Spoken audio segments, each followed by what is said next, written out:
All right, good evening, everybody. Thank you for coming to the Urbana Sustainability Advisory Commission meeting. It is 7:04. Amanda, will you please call the roll? Stacy Gloss, Here. Dustin Allred, Here. Tomas Delgado, Megan McGinty, Andrew Stumpf, Morgan White, Tess Feiwald, Amy Dean, Scott Tess. Here. Maddie Garbaz. And that's it. Okay.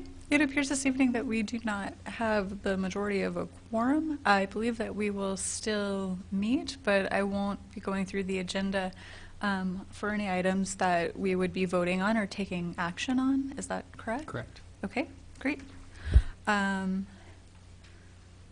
For the moment, are there any changes or additions to this agenda besides me skipping a couple of things? Okay. All right. Are there any members of the public with us this evening here that would like to address the Sustainability Advisory Commission?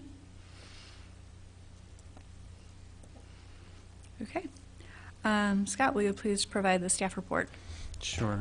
Good evening. First, some updates on the Climate Action Plan. The city's solar developer, I think I mentioned this verbally last month, but it didn't, the news did not make it into the packet. The city's solar developer, SunPower, has been awarded a second low-income community solar incentive. The two projects together will utilize all of the space at our two available parcels at the city landfill, closed landfill, for a solar array.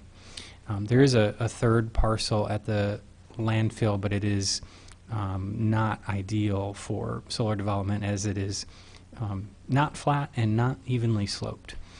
So this is probably for the foreseeable future the space that we have available for solar development, and it looks like we have all the pieces in place to get it developed. So the actual lease documents of converting from a lease option to a lease should be delivered to the city sometime in the next few weeks, I would imagine. So we'll convert the short-term lease option to a long-term lease.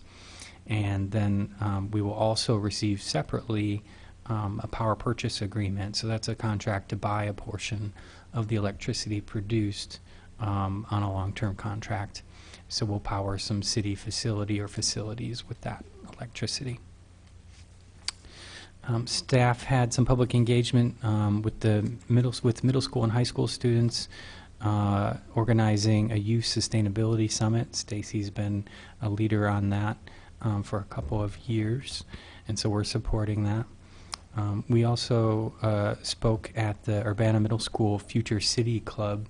It's a engineering and planning oriented club. It's part of a national organization that picks a focus every year for students to design sort of a city of the future, an ideal city with some thematic emphasis every year.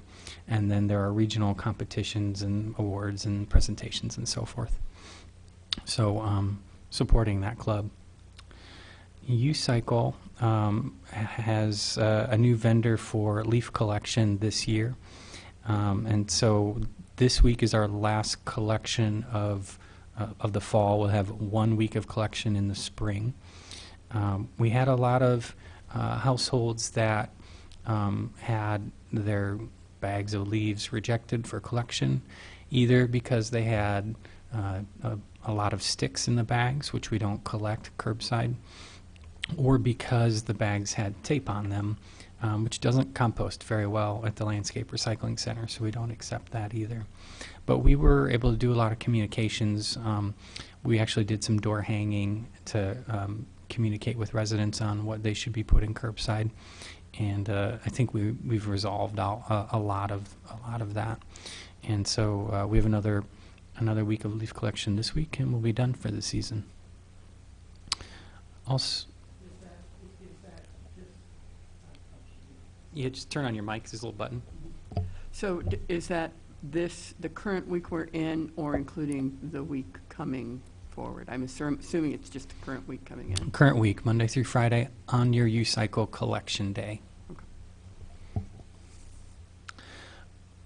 Recently, U-Cycle and the Park District cooperated on another America Recycles Day event. It's held at Anita Pervez Nature Center.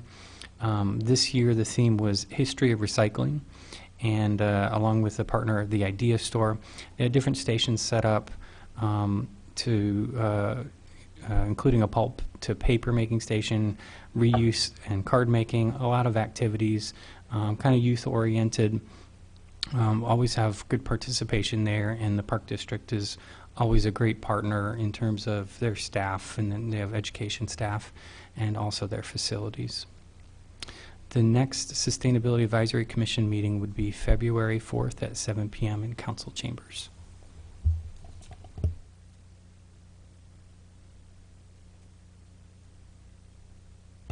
Thank you. Are there any other questions about the staff report?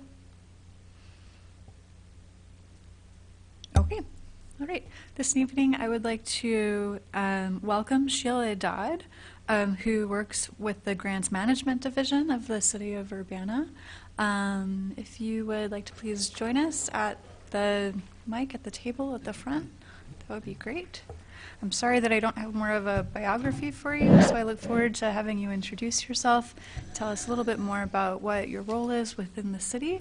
And I see that you've also passed out a couple of different documents here about the Community Development Block Grant and HUD Home Funds, and so I'm looking forward to hearing about those as well. So thank you for joining us this evening. Well, thank you for inviting me. My name is Sheila Dodd. I am the manager, the Grants Management Division and Community Development. My primary role is to administer the federal grants that we receive. Currently, we receive CDBG and Home, which I'll go through that flow chart with you shortly. The city is what is considered an entitlement community, so based on our population, the age of our housing stock, since some census data, low-income individuals, we receive a set formula amount depending upon what the federal government budgets each year. So typically, it seems like looking back the last 3 or 4 years, our CDBG budget will be between $375,000 and $475,000. Our home funds we've had since 1994, and it's in a consortium with the City of Champaign and Champaign County Regional Plan Commission. When the home funds were first allocated by the federal government, none of those 3 entities were large enough to become an entitlement agency. And so we came together, created this consortium, and we get between $750,000 and $1 million a year, again, depending upon the federal budget. And I'll walk through how that breaks down and what we can spend the money on. So how we determine our planning process is every year or every 5 years we write what's called a consolidated plan, and that identifies housing needs, unmet non-housing needs, homeless needs, just anything that we can see through outreach what the community might need. And then each year for the next 5 years we write an annual action plan that ties back to that consolidated plan, saying how we're going to spend our federal funds or other city funds to meet those needs. Obviously, there's always a lot more need than there is money, and so we try to do the best that we can. Right now, we are in the middle of writing that 5-year consolidated plan, so you'll start to see we've been going out to social service agencies, homeless agencies that serve our homeless population, other communities, the county, and just asking for that public input on what they see as the unmet needs are in the community, and we'll use that data as we start to write the plan. The plan is written by City of Urbana staff, Champaign staff, and the county, because we all have an investment in the pots of money that are allocated to us. So home funding, if you want to go to that flow chart, our 1920 budget was $735,645. The easiest way to remember what home funds can be used for is the end result has to produce a housing unit. So whether that is new construction, like a Habitat home, it might be rental housing. We've invested a lot of affordable rental housing in the community, or rental assistance. But either way, it has to end up in helping somebody with a housing unit. While home is all capital letters, it is not an acronym. It's just the way the federal government defined that pot of money. So we have invested in this community a lot of money in rent assistance. We all know with it being a university community, our rents are pretty high, and so that's really difficult for people. So we have reached out to other social service agencies to help implement that program. So Courage Connection, Rosecrans, the county uses their allocation, all for that rental assistance. It typically is a 2-year program where during that time period, the person that's getting the rent assistance has a certain plan that they're working on, whether it's going to school or, trying to improve their job skills, so that at the end of the 2-year time period, they're more sustainable and able to afford their rents on their own. The city has for several years partnered with Habitat for Humanity. A portion of this home funding, as you look at your chart, has to be spent on what they call CHOTO project funds. And if you don't spend it on that, you have to return the money. You have to use that 15% set aside for that. CHOTO stands for Community Housing Development Organization. It is a certified group based on your board makeup and your nonprofit status and those type of things. Typically, the city has had Homestead Corporation and Habitat have been their 2 longstanding CHOTO operators. So as you can see this year, 10% of this money can be used for administrative costs, so $73,564 is set aside for that. CHOTO project funds is 15%, which is a little over $110,000. And then you can choose to set aside operating funds to help build capacity of those nonprofit organizations. And so the funding group this year decided to set aside that 5%, which is the maximum that we can set aside for operating costs for our CHOTOs. And then the remaining balance of the funds is spent on, based on population size. So the city of Champaign has a population of about 50.9% of this pot of money is theirs. County gets a little over 18%, and Urbana gets about 30%. The county, the last several years, has just dedicated theirs to this tenant-based rental assistance program. And then Champaign and Urbana have set aside theirs for what we call neighborhood revitalization programs. And that's kind of a big bucket that we can define annually how we want to use it, but Bristol Place has been used for Champaign's money the last couple of years.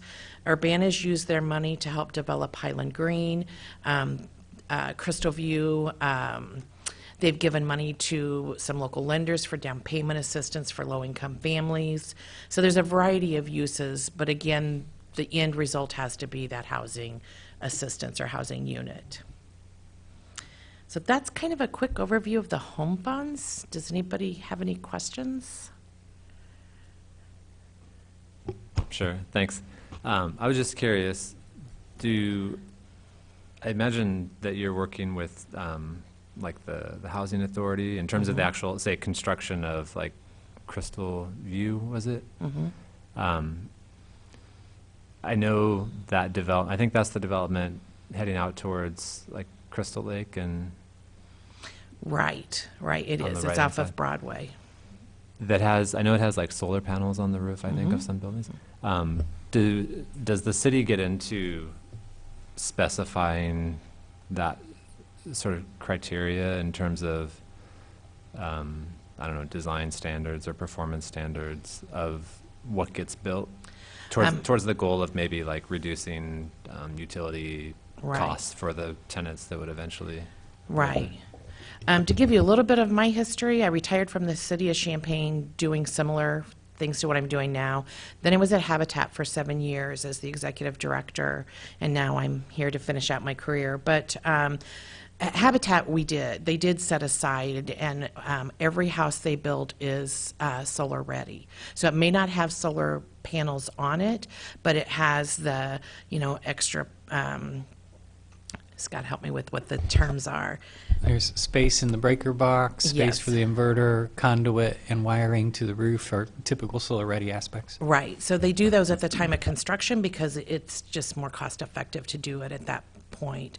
They also do the same with sustainability. So they'll put in extra support in the showers. So if grab bars need to be added later, it's just an easy enough thing to do. All the houses are built at no step entrance by grade. So, you'll notice that there's not ugly ramps, but this nice grade. So, those kind of things are thought of by our developers. But at this point, I don't believe the city has a history of doing any of those type of design standards. We of course encourage it, but most of the time we're just a tiny piece of the funding in the investment. And so, we can encourage, but that's the best we can do. Mm-hmm. To follow on that, Sheila, do those types of design standards that Dustin's referring to and that you talked about for Habitat, do they have painful trade-offs, or are they kind of no regrets add-ons? For Habitat or for developers? Well, for what Urbana might be doing in the near future. I don't think Habitat had, my philosophy when I was there was it was much cheaper to incorporate those types of ideas at the time of construction. It's much harder to go back and retrofit. And that is, families that are purchasing homes tend to be first generational home buyers. So, while you might have grown up listening to your parents budget for things, they haven't. And so anything that could be done to make that home affordable and sustainable long term, it was my philosophy to do it. And I believe that philosophy is still in place with the new executive director. Larger developers, I think about it because, like Crystal View, long term, they want to manage it and have it be affordable for them as a developer. So their management company is going to want to build them as energy efficient as they possibly can to help with that. Again, I've only been here a little over a year. I haven't had the pleasure of working through a project, but I would think that would be their priorities.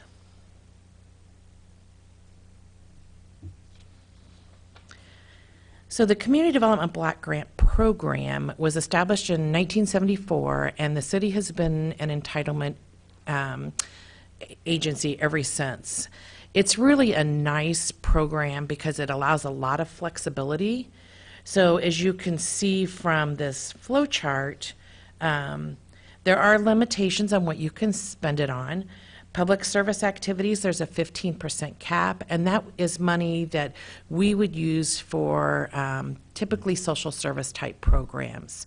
So I'll go into that more later.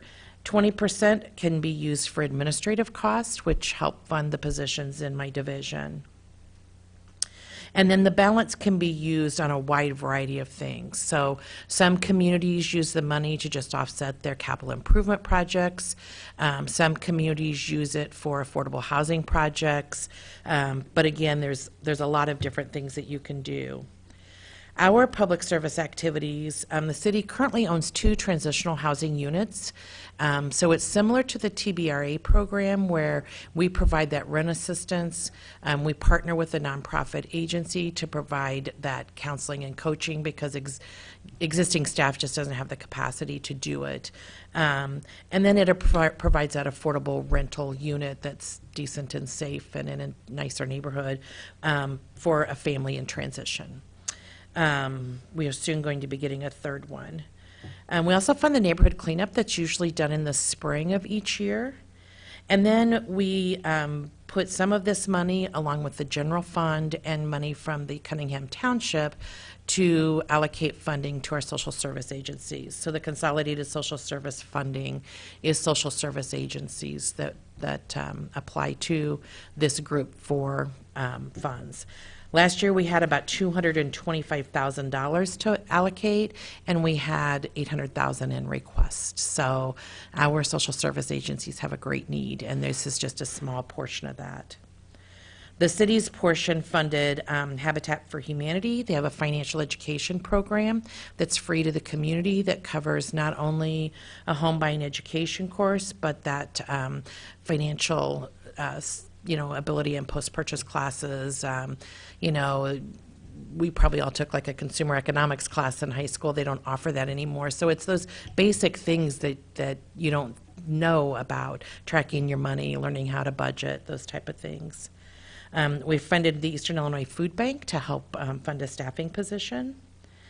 First Followers, I don't know if you're familiar with them, but they are a fairly new organization that is teaching job training skills to people who are just getting out of prison. And so it teaches them basic construction skills, and they are currently rehabbing a house that hopefully one of the people in their program will be able to live in, kind of like a transitional housing unit too. So they've done some really good things, but this will help fund a position to help them build capacity.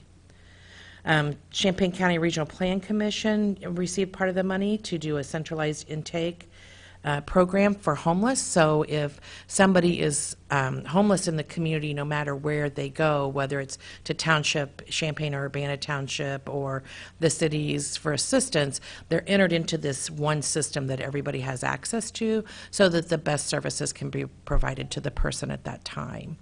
And then they also fund a youth assessment center. And then finally, the Neighborhood Connections Center on Main Street here in Urbana.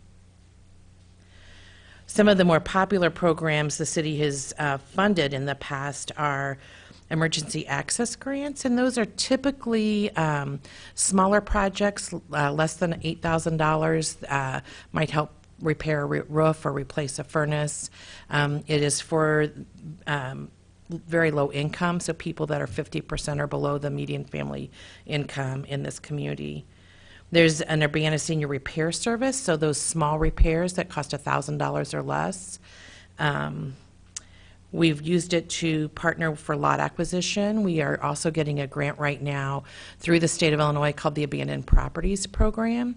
It comes through the federal government Treasury Fund, and the state of Illinois has ceded some to Urbana. They've gotten almost $200,000 over the last 3 years, and they buy vacant, blighted homes. There was one on North Broadway that we recently purchased, and then clear it and use it for green space, so they can either, use it for future expansion. This one particular one happens to be in the Boneyard Creek, so if the park ever does some expansion, that lot might be available.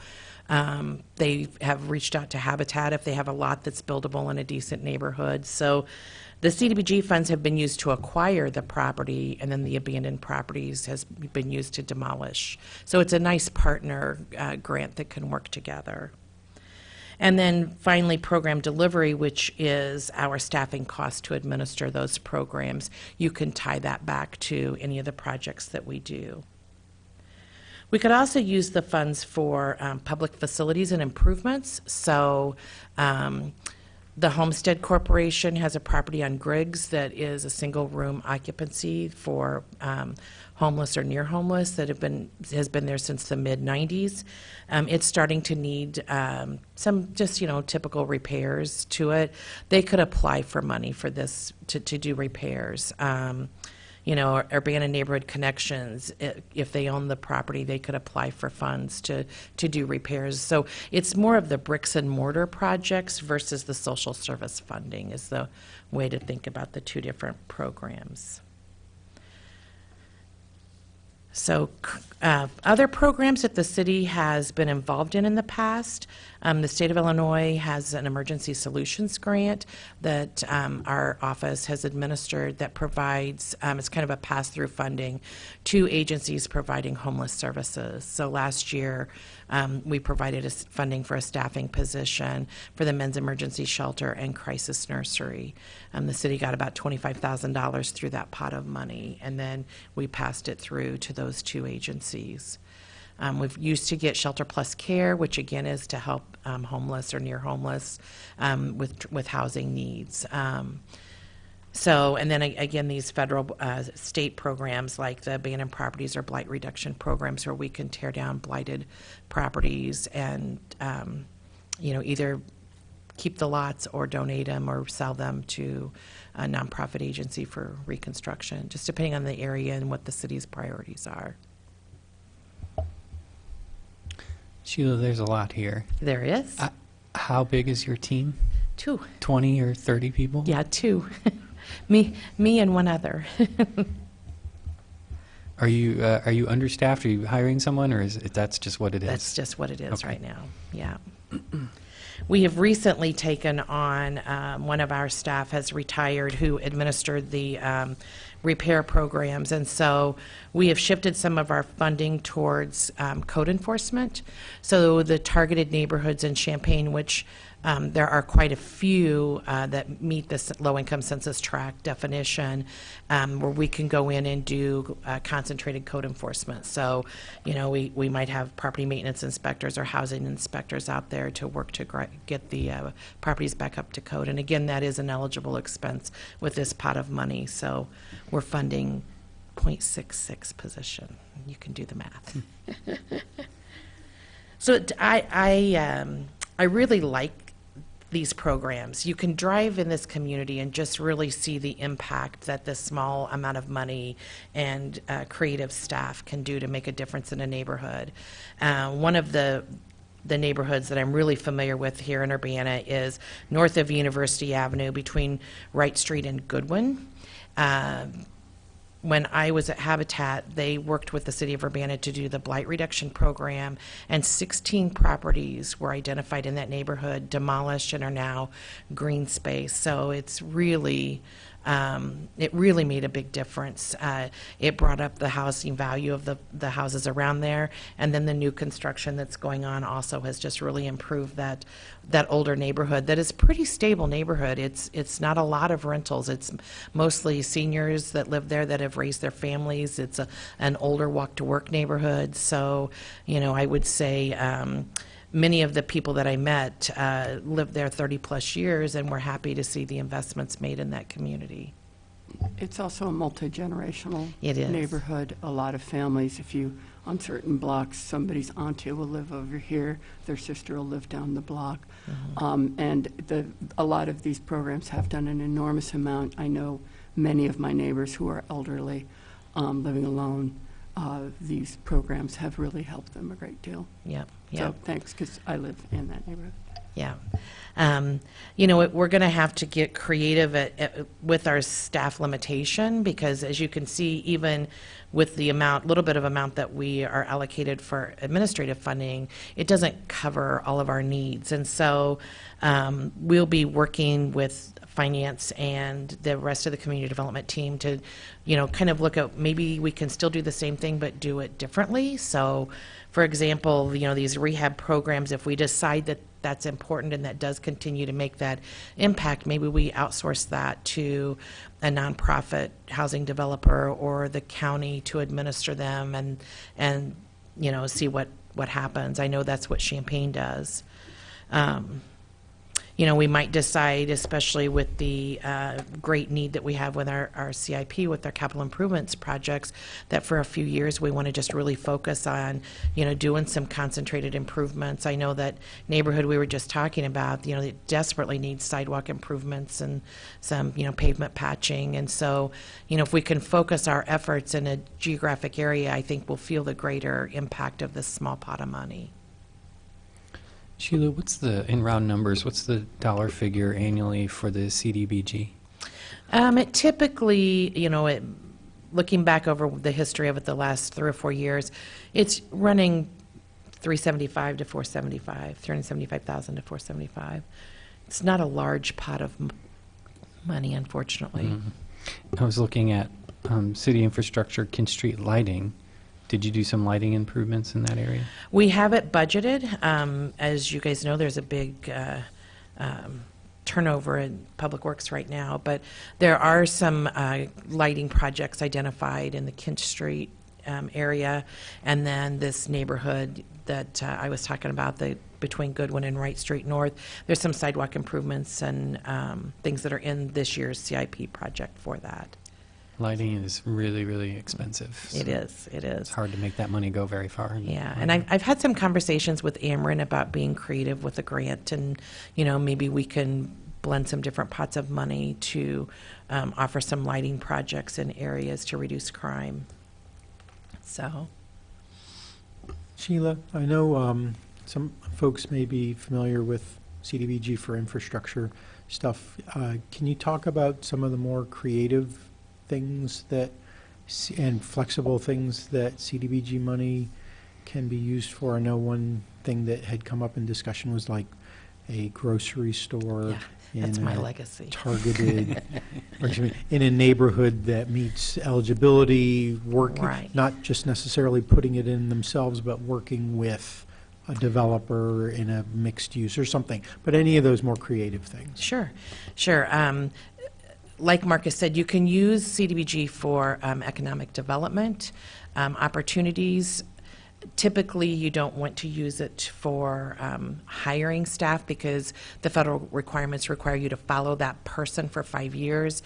And if you build a grocery store, for example, and you hire a cashier, hopefully they won't be there for 5 years. You want to see, have progressive growth, but to track them and follow that person is very difficult. So you can use the money for similar things, like maybe to offer incentives to a developer to buy the land or to buy equipment for a grocery store. I'd love to see one in, the Lincoln Avenue, Bradley Avenue area come up because it is walkable. There are a lot of seniors there. There's a lot of new housing development around there. Where maybe it doesn't have to be huge, but like a smaller Aldi's size type, store with a smaller development on top, kind of like what they did on 4th and the old Burnham site, where they have the county market on the bottom and residential above. Not to that scale, but something similar that I think they could very easily do in that neighborhood. There might be opportunities in other neighborhoods too, but that's just kind of my my wish list. I would love to see a grocery store go over there because there just aren't any healthy food choices. There's a Family Dollar, but we all know that isn't the best choices for food. And it's an hour bus ride. If you don't have access to your own transportation, it's an hour bus ride for a grocery store. And that's a lot to expect of a senior low-income family. Along those lines, in terms of finding a way that incentivizes what in a market sense is going to be a marginal proposition for a developer, but not get into all this tracking forever, would it be possible to use those funds to buy the land and offer the land at $1 a year in order to improve the finances of a grocery store in a lower income neighborhood? CDBG can't be used for land banking, so you wouldn't. You could buy it, but you would want to transfer it. So, if that was... Is there an entity to transfer it to do the same thing? Well, yeah. I mean, somebody there. You don't want to long-term lease it, but Okay. otherwise, yes, you could buy it. We're looking at maybe a new development going up north of Bradley, and there may be some right-of-way land that we need to purchase, and these funds could be used for that type of a project as well. There might be... acquisition of property that will be developed for a public purpose, such as right-of-way extension, public facilities or improvements. I'm looking at some of my list here of eligible expenses. Homeless facilities, you can use it for that, only non-operating costs, but, it's difficult to find that shelter out there. Rehab of single-family homes. So ideas for new programs, maybe we focus our efforts in a geographic area. So if Public Works is working in an area, then we focus these same funds there so that the City of Urbana residents really feel like they were touched. Because typically, these programs that we've done in the past, you might do 4 or 5, but it might be scattered clear throughout Urbana, so you don't feel or see that impact. Maybe we focus more on transitional housing or youth services and identify a certain category that we want to focus our social service funding on, and then just ask for proposals to meet those needs.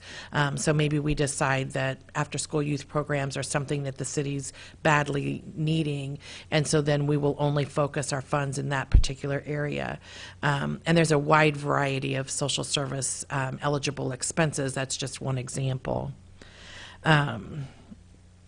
Maybe we add more transitional housing units. We've got 2 right now. We're getting ready to add a 3rd. It is a property that was built with home money.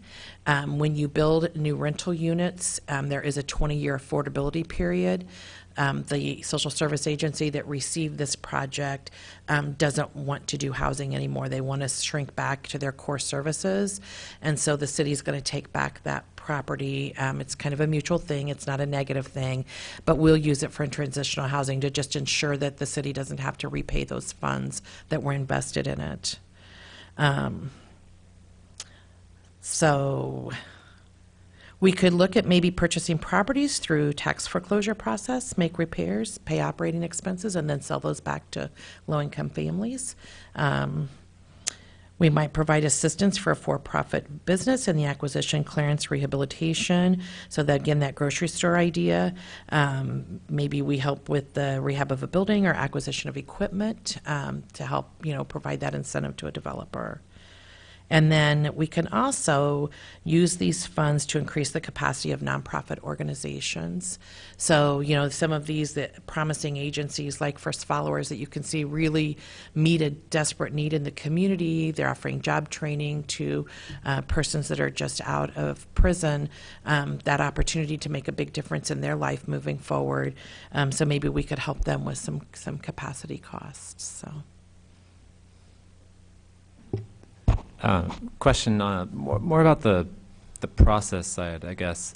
So you've talked a lot about we could do this, or we could, right. There's maybe it makes sense to prioritize repairing sidewalks in a particular neighborhood, which sounds great. How is this the planning process that you described? Is that where this sort of priority setting or goal setting happens, and then that becomes implemented through the budgeting process, or is this something that happens at the level of city council? Just yes, curious it if does. you could explain. We have our division has a community development commission that helps us with the administration of these funds and helping set priorities. And so we go to them with the plan and the process, and they will help identify their priority for the CDBG funds for the social service pieces. We also go to council and ask for their input and priorities. We create the plan and take it back to both for approval. So, you do broadly that 5-year plan, and then that should be adopted no later than May 15th, because it has to be done 45 days before the end of the fiscal year. And it'll go to HUD for review. HUD will give us back their feedback. And then as soon as it gets to HUD, we start reporting on what we spent the prior year money on. There's a 60-day window to get that process done. So yes, this all is done in conjunction with that planning process. It's a grant-based funding process. So if we say in 2021 our priority is going to be capital improvement funds, but along the way this great new project comes up, well, we didn't identify that in the annual action plan, so we have to go back and amend it and say we want to build a grocery store, and these are where we need to reallocate the money to, and before we can spend any of the money, that whole planning process has to be complete, and that amendment to the consolidated plan and annual action plan be done. So it is quite a mixture of planning and budget process. Just sort of out of curiosity in that amendment, I guess I'm wondering about the hierarchy. So I'm wondering, at that level, would it be the state that's working through amendments to the plan, or are you working with HUD at a federal level? Ours is passed through from the federal level. It is not passed through. State money. Mm-mm. Okay. No. Which I think makes it a little easier for the amendment processes. We don't have to have the state amend theirs and then we amend ours, and it's just a direct relationship with HUD. And then I do have kind of a follow-up question. A number of years ago, I was involved with actually a weatherization assistance program. It was in another state, and through that I had learned about a program that was doing lead-based paint remediation. Does that still exist at It doesn't all? right now, It but that doesn't. is Okay. something that in the past our division has handled. The state of Illinois used to give pass-through funding for, they called it GLOW, Get the Lead Out, which I thought was a weird acronym, but it was for that lead-based paint remediation. So because there are federal funds, we do have to make sure that we follow lead-safe practices. And so, working in the older neighborhood, Megan's neighborhood, there's guaranteed that there's lead-based paint there. It just is what it is. And as long as it's not disturbed, it's not harmful. But if it is disturbed, which is going to happen during a rehab, then you have to follow lead-safe practices. Sheila, is there a energy efficiency program, or would an energy efficiency program, primarily conservation, weatherization, would that be an eligible? Yes, it thing? would be eligible. Right now, Champaign is doing a really exciting one with the Ameren, where they are working in the Garden Hills neighborhood, and Ameren is providing some of the energy efficiency pieces, and their CDBG funding is helping with some of the others to make a difference in rehabbing that area. So something like that just gets put into the long-term, the 5-year plan, for example, and then just prioritized. And then you just try to be creative and find the money where you can, I would love to do a similar program with what is going on. Ameren gave the funds, or is granted the funds to the county, and the county is working in partnership with Champaign. It's called the SLEEP program, if you want to do any research on it. I am not familiar with what all the acronym stands for, but it is those energy efficient type projects that are being done in that neighborhood. But in the past, some of the funds for this did, and because my neighbor was talking to me about it with her home, and in the past, when I was a super poor undergrad student, they weatherized my home. They came in, they tested my home, and they provided me with a furnace, which I gravely needed because my furnace was 40 years old at the Right. time. And according to my neighbor, the city just recently weatherized her home. So this is still happening, correct? Well, it depends. It may be happening under, if you look at the emergency grant or senior repair, depends on the person and what their needs were, but it very easily could have happened under those type of things. There used to be a weatherization program at the county that would also serve Champaign and Urbana that received state funding for weatherization projects from the DCEO. But I'm not sure that program is still ongoing. And the Urban League obviously used to do the same type of thing. There's just a great demand and a little bit of money, unfortunately. And so trying to focus these programs where they can have the greatest impact and meet the biggest need is difficult, or trying to pair it with other pots of money gets creative.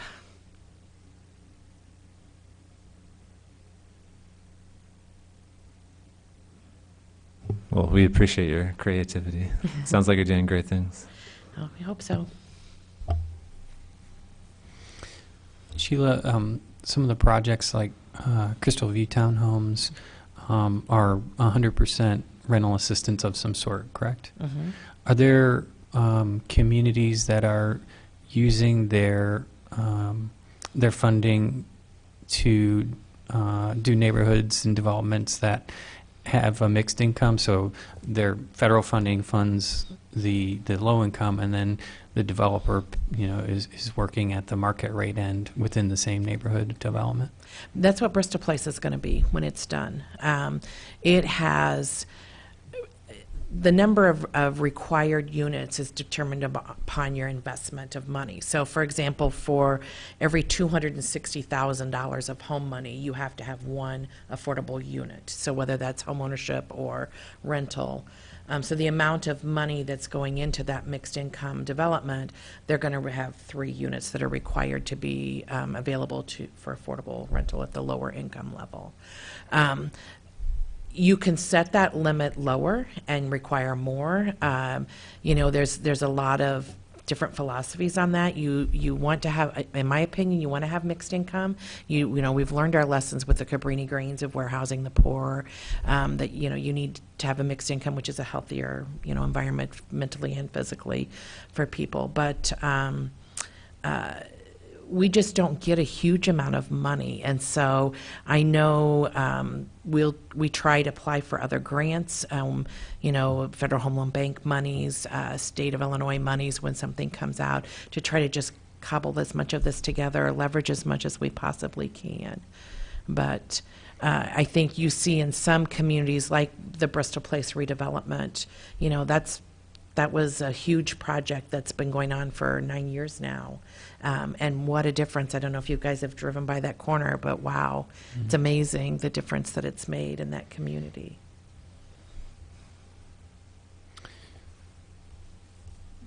Good.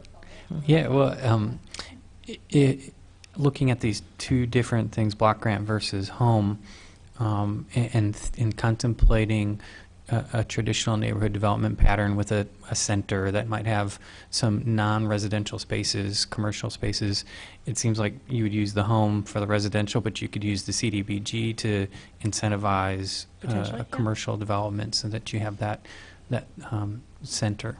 Yep, that is a possible use. And one of the uses for CDBG, I was reading through the guidelines, because we recently talked about this internally. You could even use it to build a tornado shelter next to a mobile home park, because that's desperately needed, a safe place for people to go to.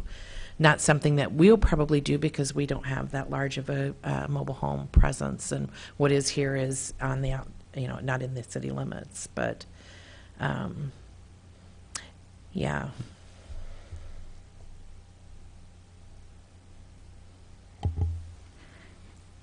As you are working on the next 5-year plan, and so you've probably done some listening sessions and you've talked to some agencies. In sort of a broad picture, what are some of the trends in the community that you're seeing come out of that process? There's a huge need for homeless services. The state of Illinois budget crisis that happened a couple of years ago was really hard on our social service agencies that provided services to homeless. And you're seeing a lot of that impact in downtown Champaign, around the viaducts and that type of thing. So that is one of the things we're hearing the most need for is our homeless services, and then rental assistance. They're just... a family can't afford rents in this community, and we're not alone. It's nationwide that there's not anybody that works a minimum wage job that can afford a 2-bedroom unit anywhere in the United States.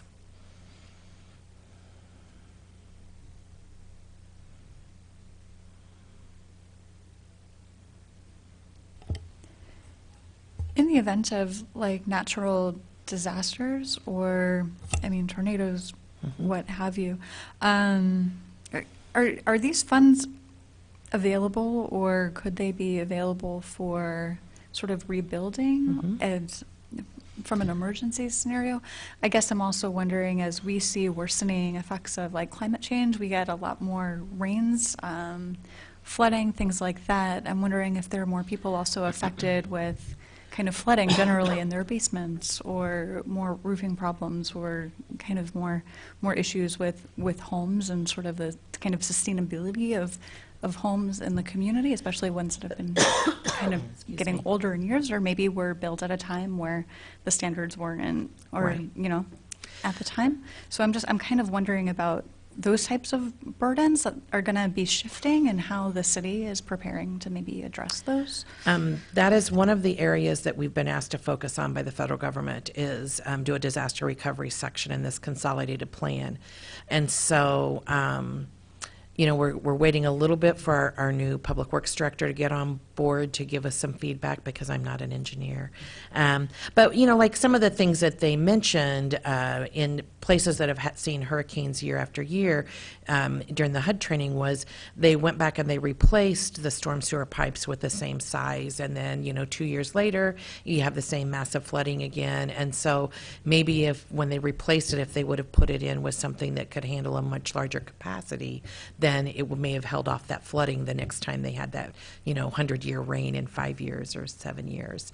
So the federal government's very much aware that at least the Department of Housing and Urban Development and have asked us to write a disaster recovery section. What would happen if there was a disaster and federal funds were allocated to this community, we wouldn't have to amend our plan. We would already have had that section in there and where we were going to prioritize and who we were going to work with to do it. And so that just speeds along the process of being able to provide assistance back to the community.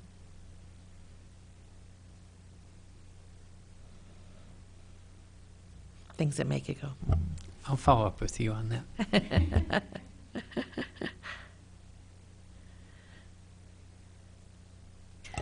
Are there any other questions at this time?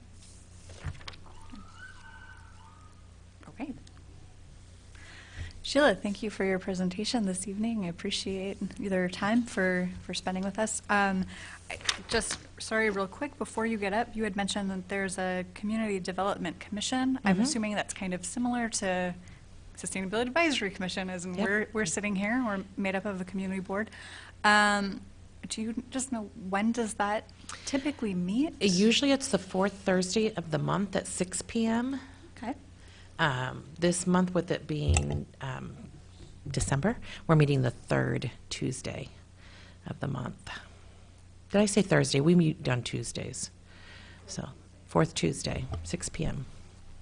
Do they address other issues than just what's in grants management, or is it just grants management? Just grants. Okay. Are those meetings open to the public generally? Absolutely. Okay. All right. Well, that was it for me. Thank you so much.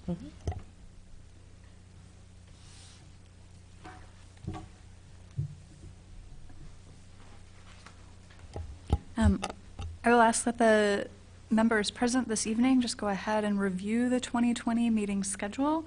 We can't take action on it tonight to approve that at this time, but if you'd like to go ahead and review it, please let me know if there are any dates on here that stand out to you as,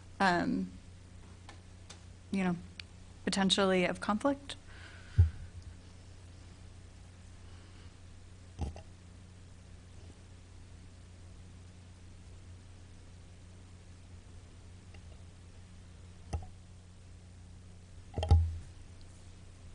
Okay. There's no unfinished business this evening. Are there any announcements? Morgan's not here, so we don't have 5. All right.